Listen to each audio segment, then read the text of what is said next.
so they can still buy a house, which is, which is kind of horrible as far as affordability, but it's kind of great for us that business is continuing to go on. To move. No, you're right. Well said.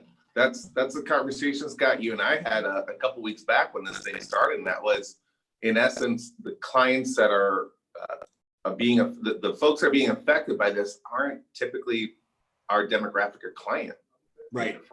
Yeah. So it is what it is. So now the agent community has adjusted to where it's like, okay, I figured this out: mask, gloves, Purell, call it, do the social distancing when I'm showing a home.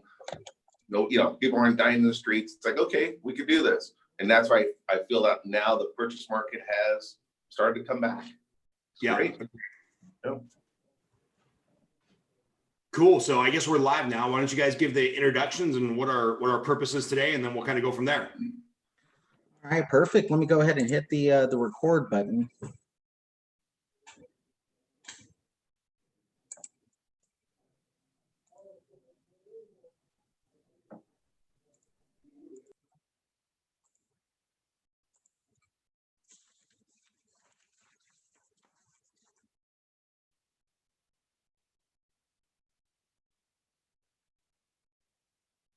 And we're good. All right, guys, it's Jesse Morfin, RE/MAX Champions Realtor here. Just wanted to go ahead and invite everyone over to our Thrive event. And now we are here. So with our panelists, today we have Jaime Fernandez, Jaime, J61 Media Marketing Expert. This is the guy that will literally tell a story when he gets you on front of the camera. We also have Mr. Victor Macliff, and Victor is coming to us from Straight Line Lending with tons of experience, letting us know exactly what's happening in today's marketplace, especially with the programs. And what's most important is how it can better your business today. And with our keynote speaker, Mr. Scott Groves. Scott, go ahead and tell us a little bit about yourself. Yeah, just been doing loans for 20 years. Pretty boring origin story like the rest of the lenders in America, right? I worked at a big bank, Washington Mutual, up to 2009. Everybody knows what happens on 2009. We're living on couches. We're trying to keep houses. We're all going broke, and really had to reinvent my business into the purchase market in 2010. Had some really great success with the company that I was at, kind of built business, doubled business every year over year from about 2012 to 2014. That starts garnering a lot of attention, a lot of phone calls. Hey, can I get 5 minutes for this, 10 minutes for that? That turned into a weekly coaching call. That turned into a book. That turned into a coaching program. And now still doing loans, similar to Victor, trying to knock out somewhere between 10 and 20 units a month. That's my goal with my one loan officer assistant. I also run a coaching program. Like I said, wrote a book called Lead Generate, 61 Days to Double Your Pay, shameless self-promotion there. And yeah, so, I feel super blessed that I work in Los Angeles, where we kind of see condo to castle in the same neighborhood. So I think my product mix is pretty good as far as building knowledge. And then just the coaching program that I run has a lot of great loan officers from around the country. So I feel blessed that I kind of get to keep my finger on the pulse of what's going on in the mortgage industry with our clients, with our realtor base, and just excited to talk about lead generation today with your team. Right on. All right, Scott. Well, what are you seeing right now within the market? Because you said you're dealing with a lot of people throughout the United States, correct?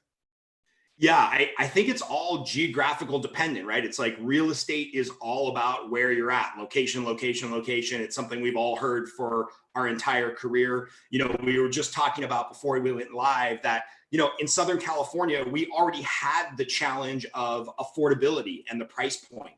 And so, right or wrong, and there's some reasons this is upsetting because there's not a lot of access to low to moderate income housing in Los Angeles County, for example. But because of our price point, it's kept us a little bit insulated as far as the purchase market, right? People that can still afford to buy houses here in LA County, most of them are not the ones that are most dramatically affected by the shelter in place. When I talk to some of my other loan officers that I either coach or I'm friends with in, Las Vegas, Nevada, for example, or Phoenix, Arizona, where the entry level house you can still get in at 150, 250, 300,000. Those people are dramatically affected because, if you're working in the service industry or the retail industry, you're making enough money to buy a house. And so I think it's all very market dependent. I think we're super blessed here in Southern California that there's still a lot of people with a lot of money and making a lot of money buying. But it's the new normal, right? We're coming to you, what is it? It's April 29th. We've now all been in shelter in place for a month. I think people are starting to adjust to like, hey, this is the reality of the situation. If I was going to buy a house a month ago, like as long as I can do it safely and as long as I can visit the house in a manner that makes myself and my family comfortable with our health concerns, deals are happening, which is great, because at the end of the day, the housing market is the biggest driver of the economy in America. And I think, even though I'm very sympathetic to people that might be dealing with health crisis in their community and their family, like we have to have an economy and a housing market to go back to when this is over. So I'm pleasantly surprised that, in a very safe way, the real estate community and the mortgage community are still moving things forward positively. What's interesting is that you brought up, it seems like the demographic is a little bit higher end. And usually that's a huge indicator of where the economy is going to go, because it's always the higher end that gets hit first. But you're seeing that demographic still sustaining itself. Yeah, I think it's still doing okay, right? Based on most of those people that are in, we'll call it white collar jobs, for lack of a better term, that can afford that more expensive housing.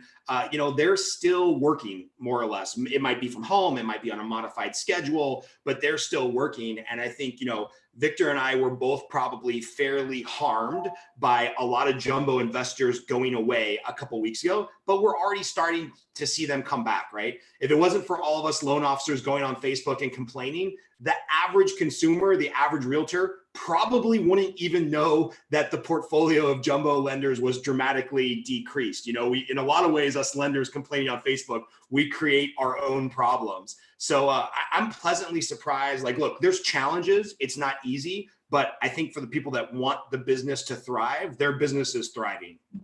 Well, what about like going after this type of demographics now as a loan officer? Should I be switching my gears as an agent? Should I be switching my gears to like that little upper nonchalant? Yeah, it's interesting. Myself, previous business partner of mine, Justin Bale, who's one of the smartest guys I know in mortgage, a lot of people across the country did get into this habit the last 5 years of building their niche in the, I'll take the super tough deals, I'll take the non-QM. I'll take the bank statement deals. I'll take all the really outside of the box stuff. And as we see, anytime there's uncertainty or there's challenges in the market, it's that outside of the box stuff that goes away first. So, there is a lot of people, myself included, that have to pivot a little bit and find a new client base. And I think regardless of what you decide you want your niche to be, whether you want to serve high-end buyers or veteran buyers or first-time homeowners or whatever, I think now is the time, and I'm stealing this from my friend Chris Lockheed, who has a great podcast called Follow Your Different. He said the people that are going to survive and thrive in this environment are the ones that are radically generous and thoughtfully aggressive. So, the radically generous part of it, do whatever you can in your community, with your clients, with your realtors. If you're a loan officer watching this, you probably got some windfall money in the last 60 days because rates dropped dramatically and you did a bunch of refinances. Or maybe a realtor that's just getting started and they had a huge disruption to their income, or donate it to a local community and, let them know that you want to be there to help some type of nonprofit. So being radically generous, however you can, whether that's with time or money or energy, and then being thoughtfully aggressive, right? Like, there's no client or realtor who wants to hear some used car salesman pitch right now. But what you can do is you can be thoughtfully aggressive and call people and let them know, like, hey, I care about you, your family, your safety, your finances. When the time's right, whether it's now or 60 days from now, like, I want to be here as a resource. And if that leads to business, great. Then we'll do some business together and we'll all make money. But just, letting people know that you're being thoughtful. But again, you're being aggressive and you're putting your name out there and you're letting people know that you're still doing business is important, because look, man, we've got to have an economy and a housing market to go back to. So I think those are two guiding principles: radically generous and, thoughtfully aggressive. You can't go wrong in any demographic if that's how you're thinking. I love that, man. Being passive. What did you say? Aggressive? How'd you say it again? Yeah, radically generous Radically generous. I and love it. thoughtfully aggressive. Thoughtfully aggressive, because I've actually been doing a couple of interviews with agents, and a lot of them are actually contacting their database. And like you said, all they're doing is just checking up on them. That's it. They're not trying to hard sell them. They're not trying to ask them about like anything about what's going on, that, it has to do with real estate. It's just more just, hey, what's going on? Have you killed your husband yet? Stuff like that, Right. but how, like now, since you're dealing with marketing, how do you see now, where should they start implementing, maybe some of that marketing techniques, especially online?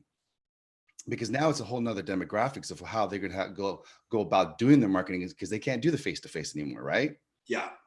Yeah, it's interesting. A lot of what we talk about here on our team, I have one loan officer assistant. And again, we're going to try to do 15 to 20 deals a month. 10's kind of like our low water mark. I really want to be doing 15 or 20 deals a month with one loan officer assistant. And then I run my coaching business and my other endeavors and stuff like that with one executive assistant who's a rock star.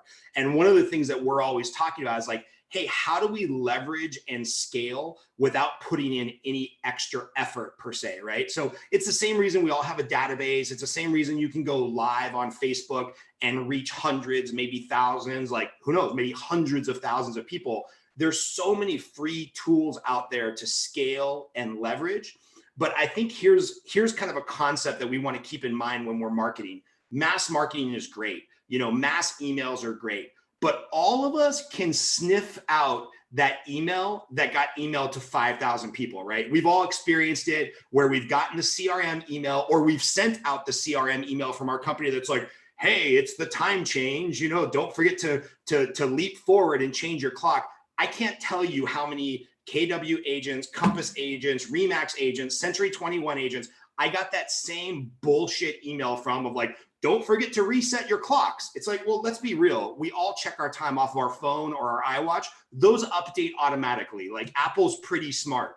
And so what I would say is when you're doing this email blast out to people, or you're doing a Facebook Live, or you're doing this conversation right now, make sure that you're having a conversational tone where you're talking to one person. So for example, when we first got on the call, there's a reason that I started speaking directly to Jose Vallejo, a friend of mine who I happen to know who's on this call, because my advice right now is to him, right? I'm picturing one person, one avatar, and I'm speaking to that person. So when you send an email to your database about refinances, don't think about the fact that you're sending an email to 4,000 people or 100 people or 500 people. Think about if I was talking to my friend Robert DeRosa directly about a refinance and how saving $200 a month is really going to change the trajectory of his family's net worth. Write the email, do the Facebook Live video, send a bomb, video email as if you're talking to one person. And if you come across like you're talking to one person, people will catch on to that. They'll realize that you're being more authentic, you're being more yourself, and it's going to resonate with more people. And now look, I'm not everybody's cup of tea, but I have a coaching program. And if I'm talking right now to Jose and I'm adding value to him and he decides to sign up for the coaching program and everybody else doesn't, who cares? Like, I'll just find more Jose Vallejos that are like him, that are in tune with what I'm saying. And maybe they'll sign up for coaching, maybe they won't. But I think we've got so much power right now to leverage and scale and use free social media tools and email blasts. But remember, you're not talking to 10,000 people. You're talking to one consumer, one realtor, one referral source. And that's how you want to talk to people. Because if not, it comes off so disingenuous and people instantly auto delete it. So anyway, that's my thought on mass marketing. I think you're absolutely right. I get this a lot with agents right now, and some LOs as well, is that they're scared of the social media, and their fear is, well, I don't know how to do this because I don't want to look like an idiot online. Now, what kind of advice would you give them to say, hey, you know what, you got to get over that. And here are a couple of steps that maybe you can put in just so that you can get some confidence and get yourself out there on social media and get live with all this. Yeah. I mean, first of all, there's a YouTube video that'll teach you how to do everything. So if you have some technological concerns, whether because you're older or younger, or you're just not particularly tech savvy, like get over it, Google it, YouTube it. Like you can find a YouTube video on how to do anything. So that's just an excuse, right? That's a reason why you don't want to do it. It's an excuse, you know, but what you want is results. You want to get out there and do it. Okay. The second thing is, hey, spoiler alert, anybody you want to talk to, they already know what you look like, right? Like if I'm having this one-on-one conversation right now with Jose, he already knows I cuss. He already knows I barely graduated high school, so I say and huh and what a lot. He already knows I have a double chin. It's cool. I'm hiding with the beard right now. Like I said, spoiler alert, right? Everybody knows what you look like and what you sound like, and they know that you don't have perfect delivery and you're not reading off a teleprompter. So the number one thing is just get over yourself. Well, I guess the number one thing is Google how to do it if you don't know how to do it. Number two, get over yourself. And then two, just click record and go live and talk to people as if you're talking to one person, and it'll be fine. It will come off authentically. And if you totally screw it up, you'll probably get more views and interaction because people like authenticity, right? It's when you're too polished that people are like, oh, that guy's a fraud. That guy's a con man. Like people want to hear that you're a normal human being, right? They want to know my hair's messed up right now and I had to put on a hat because I didn't have time to like go get a haircut. So it is what it is. And I would just tell people, just own it, be yourself, go live. Who cares, right? Like we can always criticize ourselves, but don't worry about it. Yeah, you know, it's funny. I just want to read you a text because I just got done doing a couple of interviews with agents, and they were afraid to do this. But one of them I just got from somebody, Maria Vera. She was just like, you know what? She's like, I really love the fact that you're doing these because I love to see their hearts through their video. So guys, people want to resonate with you. They want to see that and interact with you because that's how, you know, they feel like you're a real person. So don't be so afraid, you know, to do that. So, you know, I love the fact that you're telling them, Scott, to do this because I tell them the same thing. Just do it, people. But now, exactly. How about like, I know the next question is probably agents and LLs are going to be having is ads, Facebook ads, Google ads. Should I be doing this? Where do I need to place them at? What about Instagram, TikTok? You know, who's doing TikToks? I just started posting boxing videos on TikTok, man. That's my new thing. I love TikTok right now, man. Dude, if you feel like creativity is dead, just go spend half an hour on TikTok. People are so ingenious. Like, I mean, there are genius level marketers out there right now that are just putting out free content on TikTok because they're trying to build an audience. So pretty nuts. You're right about that. I've actually learned through certain like 15-second videos through TikTok. So much I've learned there. Yeah. And it's super impactful, right? Because we have absolutely no attention span anymore as Americans. So 15 seconds, if you can get a message out in 15 seconds, you're really doing something right.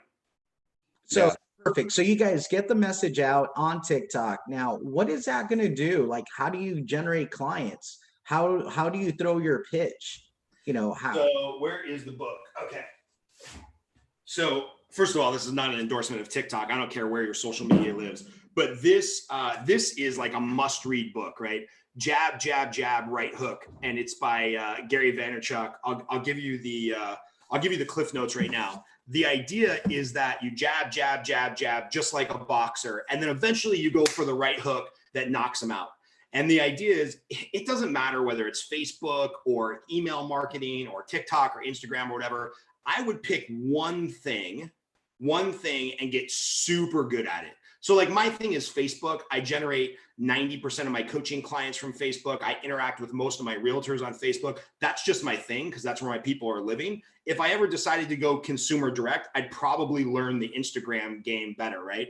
And so Gary's thought process in this book, Jab, Jab, Jab, Right Hook, is that, you know, pick your platform. Maybe you're going to become world-class at Instagram. And all you do is you deliver value, you deliver interesting content, you deliver cute pictures of your family, you deliver funny memes. And then once every 3, 4, 5, 10 times, and each social media platform kind of has a different rhythm, every 3, 4, 5, 10 posts, okay, then you hit them with the right hook and you put up something about business that's like, hey, by the way, don't forget, Scott Groves, I do mortgages. I want to help you when it's time to buy or refinance a house. Or here's some interesting information. Here's a video on how to think about something. Here's some free coaching content. Here's a free book. And then raise my hand. Hey, by the way, Scott Groves, the only way that I can make time for this is because I make money doing coaching with loan officers. So I think the idea is like, pick a platform that you want to resonate with people on, and then jab, nonstop value, information, free stuff, give them 90% of the stuff for free, and then hit them with that last 10% where it's like, hey, just a little something for the effort. The Dalai Lama from the movie Caddyshack. Hey, Lama, how about a little something for the effort? You've got to ask for the business once every 5 or 10 times. And I think that's the key. You've got to ask for the business, right? Because there's a difference between brand recognition and lead generation. And if you can bear with me for one more example, I've got a buddy who Victor knows, a gentleman named Cole. He shot a video right as he was about to walk into an open house. He's kind of a VA specialist, or that's his thing. He does a lot of VA loans. He shot a video that said, hey, just walking into this open house to talk to a listing agent because I need to educate them on why, a VA loan is no harder to qualify for than a conventional loan just because they're putting zero down.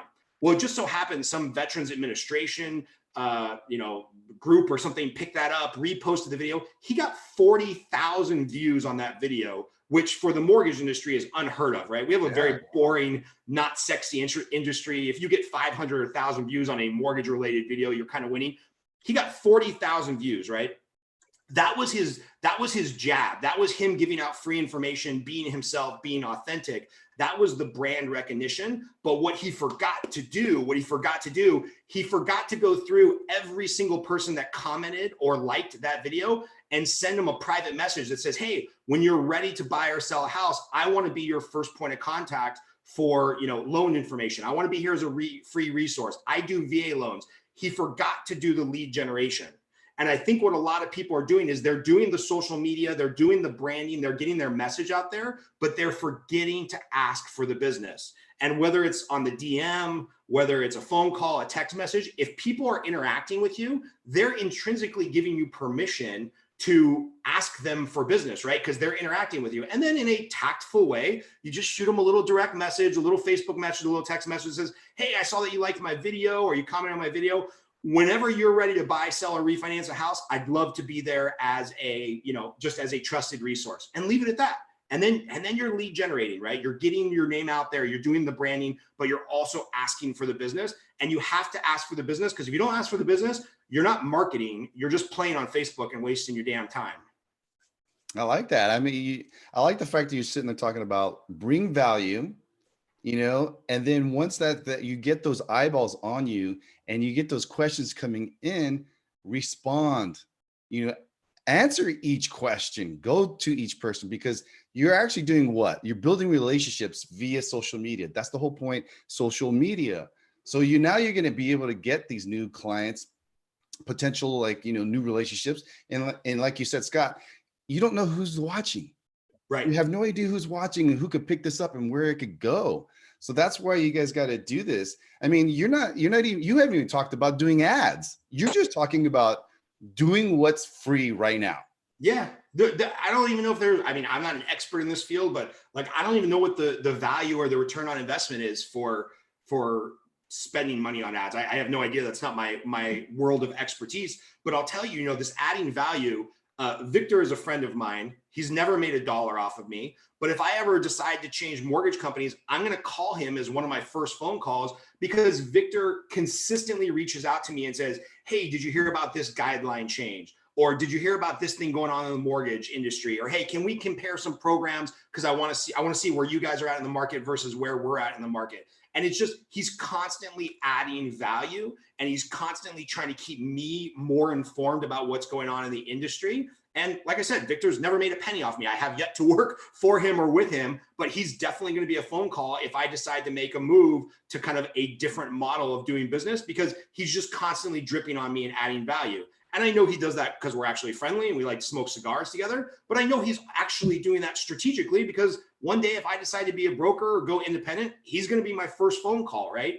And it's like, there's nothing wrong with having that expectation of hey, we can be friends, we can be friendly, but when we bounce information off each other, there's going to be a business purpose eventually. There's nothing there's nothing dirty about that. And I think a lot of people have that fear that like, if they're putting out information or they're sharing value, well, then that pigeonholes them into a place where they can't ask for the business. No, you can still ask for the business. Okay, perfect. So you brought up a great topic, and you're talking about consistency and reaching out to the individual, right? So when it comes down to, what you've been doing the last 30 days, your contacts, how many times do you think that you are having to contact that prospect in order to convert them now? Yeah, it's a really great question, Jesse. If anybody wants a copy of this, I have this weekly connection tracker where I try to call, 3 existing or past buyers and then 7 new realtors every single day and try to connect with them. And the goal is to get through 50 contacts every week. Well, we're filming this midday on a Wednesday. I usually get most of my prospecting out of the way and lead generation and connections out of the way Monday and Tuesday. Usually this entire thing would be filled by Wednesday afternoon. And then Thursday I do my coaching, and Friday I try to take some time off with my family. What I'm finding, and to your point, Jesse, is that these phone calls that used to be direct to voicemail or 5 minutes or 10 minutes on the phone, they're now going super deep, right? Because when I call a realtor right now and ask, how's it going? It's not a rhetorical question. We're having a 45-minute conversation about how it's actually going, what's going on in their business, how can I add value, how can we keep clients engaged?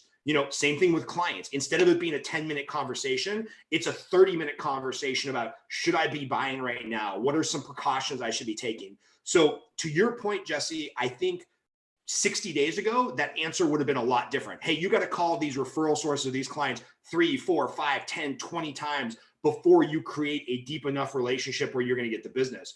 Right now, I'm finding that it's one phone call and a close, where it's one phone call with a consumer and they're like, yes, this is my guy, I'm working with him. Or it's one phone call to a, fringe referral source that maybe fell off the radar. And the relationship is going so much deeper, so much faster, because we're in this time of crisis that people have the 40 minutes to have a deep phone call, feel you out, and decide whether or not you're the partner they want to work with. So, I think a lot of people are closing on one phone call right now. Okay, so right now you're talking about that there's two basic sales that you do as a loan officer. One happens to be the prospect of generating the actual loan. The other is building that relationship with that realtor.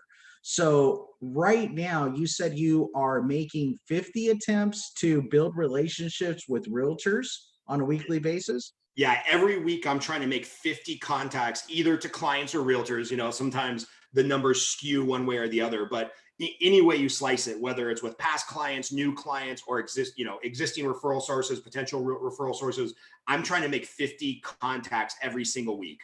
Okay, and is your first step a straight out phone call? So you're going straight to the voice, or are you trying to throw that text message out or send out that email, or what's your first step?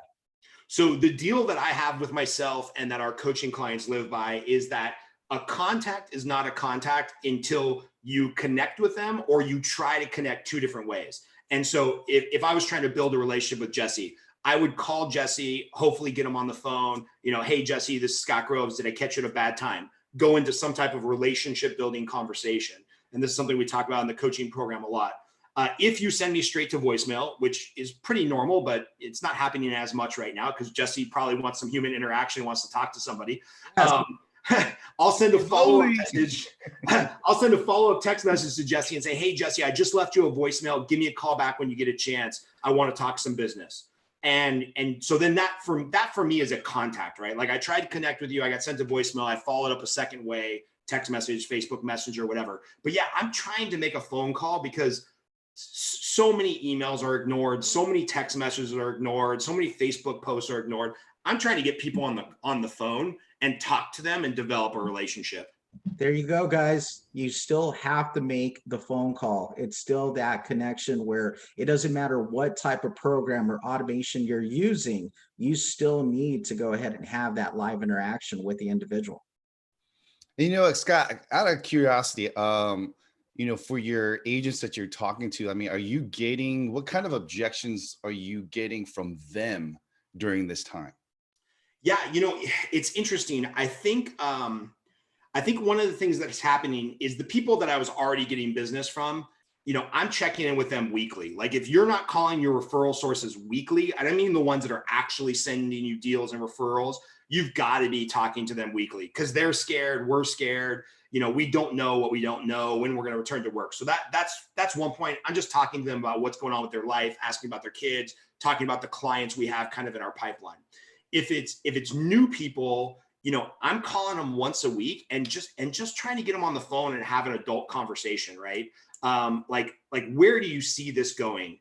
And one of the things I recommend to people, one of the powerful tools you can use is ask how questions, right? Because if you ask somebody, if I ask Jesse, like, hey, is business going well? It's going to be like a yes or no. That's it, you know. But if I ask Jesse, hey, Jesse, if we get stuck in this shelter in place for the next 60 days, how are you going to generate business? Well, now we've asked a how question. Now it starts opening up that mind and the gears start turning. Jesse's like, yeah, 60 days at home. How would I generate business? How would I make revenue? And now we've got a productive conversation where he's going to give me some ideas. Maybe I can add some value. So I'm having a lot of conversations that start with how questions.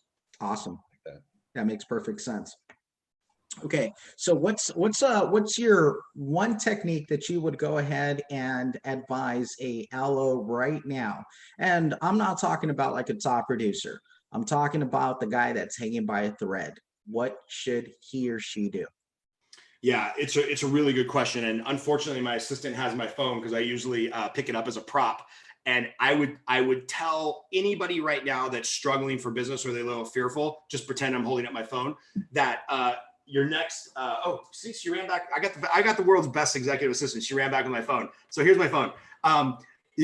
Your next dozen deals are going to come from people that are already in your phone, right? Like we're in a time of calamity. We're in a time of uncertainty. If you're not already a top producer with some cachet and some kind of social proof that you can get the deal done, sorry, but nobody's going to take a chance on you. Like if you're a new unknown variable, this is not the market where people take a chance on you. So you should be going through your phone. If you're really struggling for business, or look, I get it. Like I might be speaking to somebody particularly right now on social media who's like, I don't even know how I'm going to pay my mortgage in 60 days.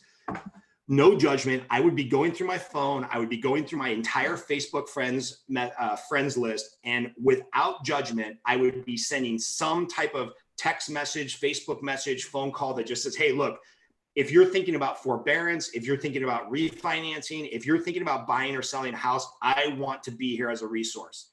And I know what happens. Like okay, I'm all motivated. I'm going to do what Scott says. I go through my phone. Oh, my cousin Anthony, he lives in Missouri. He's broke. He's this like redneck that doesn't have two nickels to rub together. I'm actually talking about my cousin Anthony. So I'm not gonna call him, right? And it's like, no, call Anthony, because Anthony probably works for somebody or works for the owner of a company in Michigan or Minnesota. I don't remember where he lives. And the owner of that company is probably the guy that's going to buy a second home in Newport Beach. So, without judgment, call, text, Facebook message, everybody that's in your ecosystem, that's in your phone, that's on your Facebook friends message, text them and call them and Facebook message them and just let them know, hey, if you're thinking about forbearance, if you're thinking about refinancing, buying or selling, I want to be here as a resource. I did this exercise with a gal named Carly, who's in my coaching program. I put out a message to my coaching program. I'm like, hey, anybody that doesn't have 5 deals currently under contract, I'm failing you as a coach. I want to hear from you. She immediately called me. She was beating herself up. She's like, I only got 3 deals under contract, Scott. I'm like, well, tell me more about your demographic, where you're at. She's 21 years old. She just graduated from college. Her mom was like a lifelong processor. So she just jumped in feet first and said, I'm going to be an LO. That's where the big money is. And, she had 3 deals in process. So we went through this exercise, text message everybody, Facebook message everybody. She's like, I only got 500 people on my phone. Most of them are broke college students. I've only got like 300 people on Facebook. I'm like, just trust me, just do it. She contacted 800 people over the course of 2 weeks. She funded 8 deals last month. So it's like, that's life-changing money for her to close an extra 5 deals at, whatever her average commission is, a couple $1,000s. At 21 years old, just by following that advice, she put an extra $10,000 in her pocket. So any loan officer right now that's struggling or complaining or finding excuses, like the people in your phone, the people that are on your Facebook page already, there's a dozen deals there. There's 24 deals there. You just got to get off your ass and put in the effort. Perfect. So let me ask you, are you speaking from experience? Bro, I have been super dead broke like you guys wouldn't believe. This year I will pay off the remainder of the $1 million I was in debt from 2009. Like 10 years later, I'm finally going to pay that shit off. So yes, I know what it's like to be broke. And look, I'm like everybody else, man. I get lazy. I get shiny object syndrome. I want to go on Facebook and argue with somebody for 2 hours about politics. Like, I'm not perfect. I don't have all the answers. But I know that when push comes to shove, if I want to have the lifestyle that I want to have and live in the house that I want to live and not have to have my wife go back to work, like I got to make these calls. Like that's just where the money comes from. So yeah, I'm absolutely speaking from experience, because sometimes even as a coach, like I feel like a fraud, right? Because I'm like, oh man, I didn't make my 50 calls this week. Guess what? Next week, I'm going to do better. I'm going to refocus. Monday morning, 8 o'clock, I'm going to make the calls. I'm going to make the money. Okay. You said you had a family, Scott. How many kids? I got 3 kids. I got an 18-year-old in New York who graduates this year. And then I've got a 4-year-old and a 2-year-old here in Los Angeles who, God bless my wife, she's dealing with them every day during this shelter at home situation. How long did it take you to get that situated? Oh, it's, my kids have been amazing, but like my 4-year-old, I keep making the joke that he's turning into an Iraqi insurgent. Like he's throwing stuff from the 2nd floor. He's trying to blow up our pool. He's a great kid, but he's going stir crazy. So luckily my wife is a saint. I have a world-class mother-in-law that stays with us, and they're taking care of the kids so I can still focus on work, even though, we're working from home. It's just the new normal. That's awesome. Well, so right now, what kind of books would you recommend people to like invest in? Oh, dude, I've got 3 books right now that could be game changers for people. Well, Ooh, like it. Game changer. One, I should always recommend my own, right? Because I guess I'm supposed Right. to sell books and change lives. But there's 3 books. Okay, so one is called Niche Down by a guy named Christopher Lockheed. Niche Down. This is all about finding your market and going smaller and smaller and smaller and serving a specific group of people. He's also got a podcast called Follow Your Different, Rockstar. Obviously, I already talked about Gary Vaynerchuk's jab, jab, jab, right hook. And then the last one, I'm actually interviewing this gentleman when we get done today. This book called Never Lose a Customer Again by Joey Coleman. Joey Coleman's he's like a big boy consultant, to Amazon, GE, NASA, Hyatt Hotels, Zappos. And this guy, Joey, he kind of lays out the game plan for how do you set up the first 100-day journey of how you interact with a customer. And that customer could be a realtor, like how do you build that relationship in 100 days? Or it could be a pre-approval, how do you keep them engaged? Joey's all about setting up the customer experience, the client journey. How do you make those touch points a trust point? And he uses an example about the fact that he loves his dentist. Nobody loves their dentist. And it's because his dentist created this client experience that's just amazing. So I would probably start here, never lose a customer again, so that when you do get a client, you keep that client. And then of course, to lead generate and get the client, that's what I would be reading. Those are 2 of my favorite books for the last year and a half. That's awesome, man. Now, is there any advice right now? You've given a lot of great stuff, but for Ellos specifically right now, is there anything that's like, you guys got to really home in on this during this crisis right now? Yeah. Don't be negative and don't be an asshole. Like, the only reason why realtors and clients are freaked out about whatever, not being able to do an FHA loan down to a 620 FICO. The only reason clients and realtors are freaked out about that is because we told them to be freaked out about that, right? Clients and realtors very rarely come to us and say, hey, Scott, I got a 636 FICO. I'm looking for an FHA loan. Does that fit your guidelines? They don't care about that. They don't know about that. What they care about is that they want to buy a house.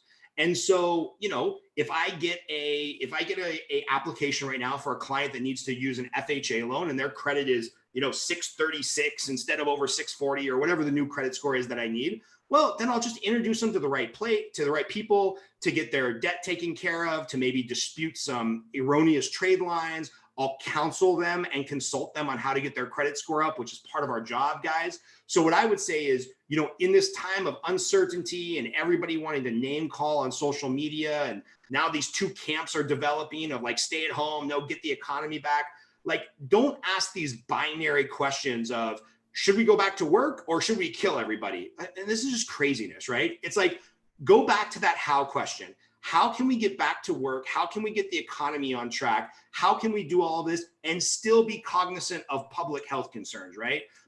How can I help more borrowers, even if the box is getting a little bit smaller of the underwriting guidelines? Just show a little positivity, give a little bit of hope out there. Don't be unrealistic. Don't be ignorant, but, just don't be an asshole and don't be negative all the time. I see these loan officers complaining online, I have no business. And then I go look at their thread and it's like negativity. Here's the loans you can't do. Here's the jumbo investors that went away. Here's the credit score guidelines that are tightening. And I'm like, oh, it's shocking that a realtor wouldn't want to work with you when you're telling them all the reasons you can't get the loan done. Like, a little bit of positivity, it goes a long way. Yeah. Show what you can do, not what you can't do. Yeah, exactly. Nobody cares what you can't do. All right. Make it happen. Right on. Well, I think we were supposed to interview Victor, but I guess he actually he texted, he actually got a pre-app, or he's doing a pre-qual right now. Yeah, he had a buyer come in early. Well, I'm doing this right now. No, he just sat there. He's jumping back, to buy a pre-qual. They were in the conference room. There you go, guys. This stuff works. Stuff works. Yeah. All you got to do is listen to me talk and you get business. It's amazing. Love it. What's the live link? No, that's awesome, Scott. So moving forward, now you talked about, what it is that is happening right now. How are you adapting to it? So what's going to be your new norm? Yeah. It's interesting. We're reevaluating everything, right? Like, do we need commercial space? Do we need desk rentals? I've got a loan officer assistant who's working from home and, has aspirations of having a family very soon. Like, how do we honor that so that she can work from home and be a family person, right? Like I said, I don't want to be this either or. Like, I can either be a top producer or I can be a good father. It's like, no, how can I be a good father who goes swimming with my kids every day at 5 o'clock and be a top producer who cares about his clients, right? So I think it's just reevaluating everything. Where do I want to spend my money? Where do I want my marketing dollars to go? Like, how do I compensate my team? So I think I don't have all the right answers. I don't know exactly what people's questions might be, but I think it's important to be alone with yourself, leave the phone on your desk, go for a walk, and just be thinking, right? I think one of the things that this has really given us a privilege, and a silver lining of this COVID-19 is it's forced us to slow down, right? I don't have a happy hour I have to run to, and then a lunch thing where the person's not going to show up, and then a coffee appointment where everybody's going to be running late and I'm going to be frustrated. It's like this guy, Ryan Holiday, wrote a book called Stillness is the Key.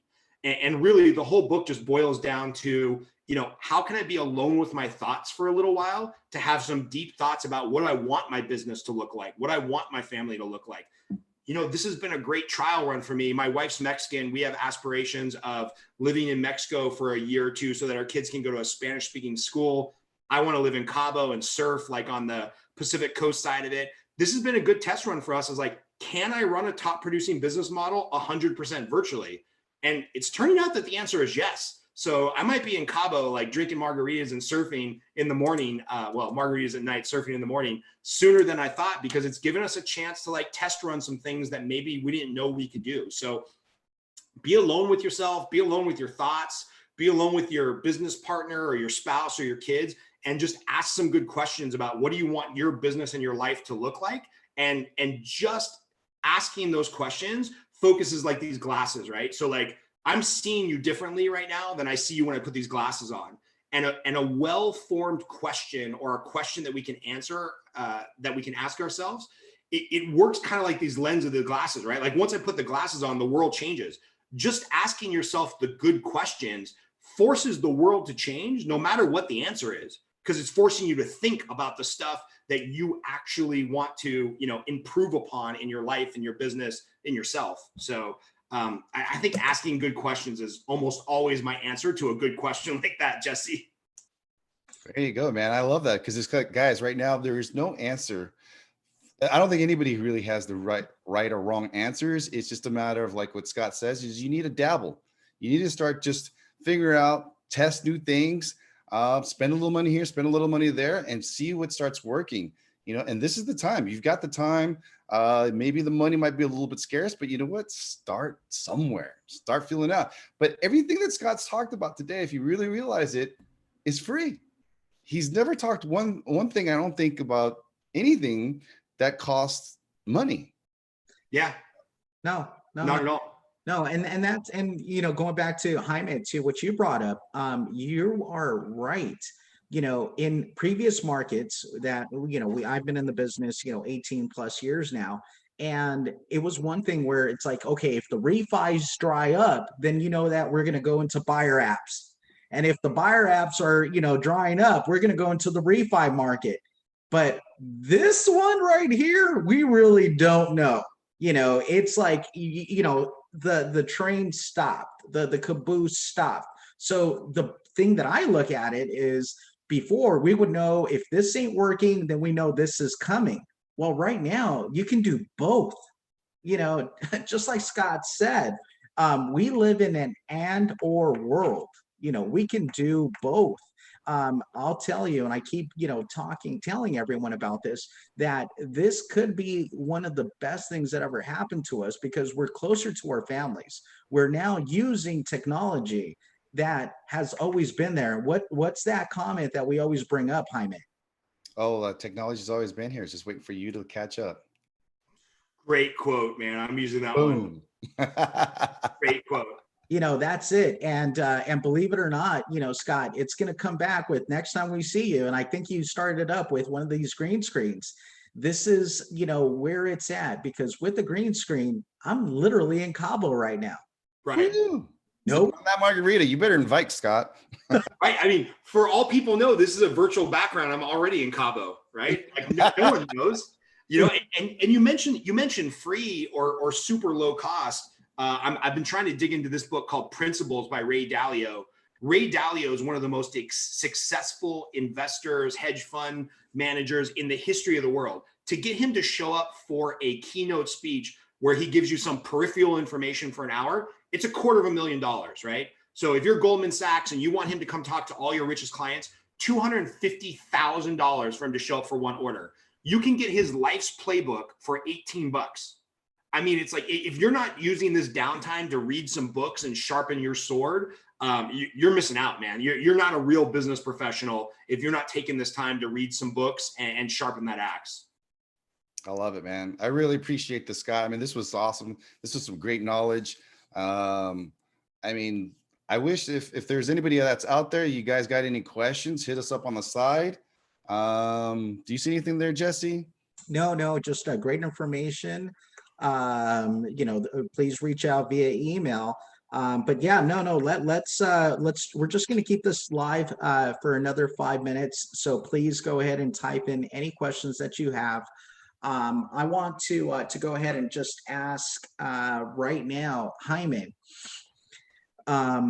We talk about the marketing aspect. Is there any recommendations for an LO to have, like, ready to go? Just, if someone were to ask, is there like a certain video that they should already have pre-made video that they could go ahead and just drop on somebody's text message, like a business card, or what?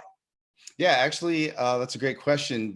As an LO, you guys, you're dealing with agents all the time, and it's, sometimes it's just good to send them off a video text as opposed to just a regular text.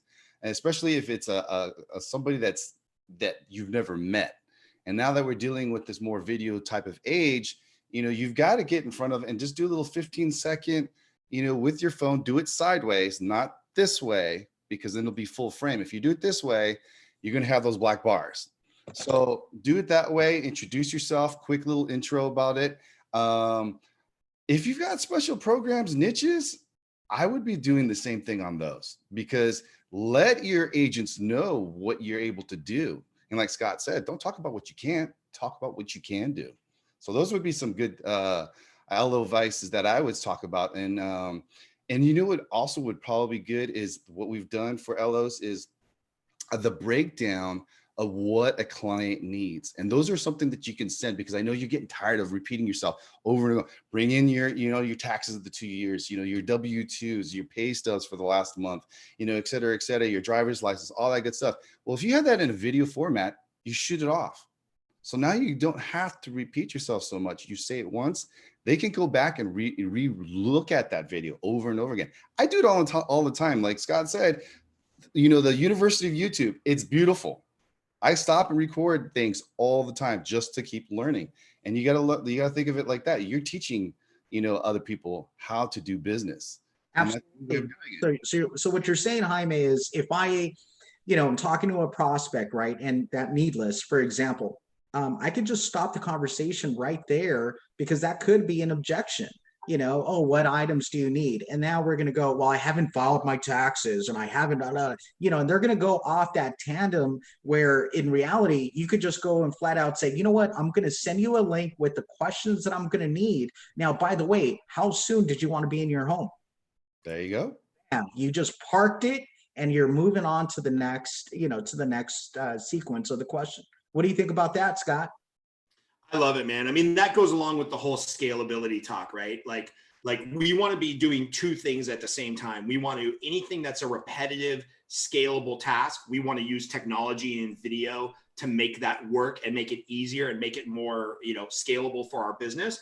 And then that frees up time to go do the high trust, Todd Duncan thing, touch points, where it's like, now I'm instilling confidence in getting business. So the little mundane tasks, yeah, make a video, make it scalable, and then free up your time to have the deeper conversations where, you build that relationship and they end up not, ditching you over 1/8% on the interest rate.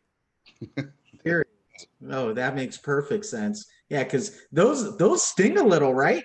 Oh yeah. Those hurt, especially when it's from a friend. So, hey guys, I've really loved our conversation today. Anybody who needs me has my email here. Scott Groves team can find me on social media. I do got to run because I've got our pipeline call with our team. But I really, really appreciate you two, bringing me on and let me share some knowledge about the book and the little piece of the pie that I know best in the mortgage business. Right on. We appreciate it as well. And is there a way, if they want to contact you, how can they get a hold of you? Yeah, Scott Groves team, Scott at Scott Groves team, or Facebook, just find Scott Groves.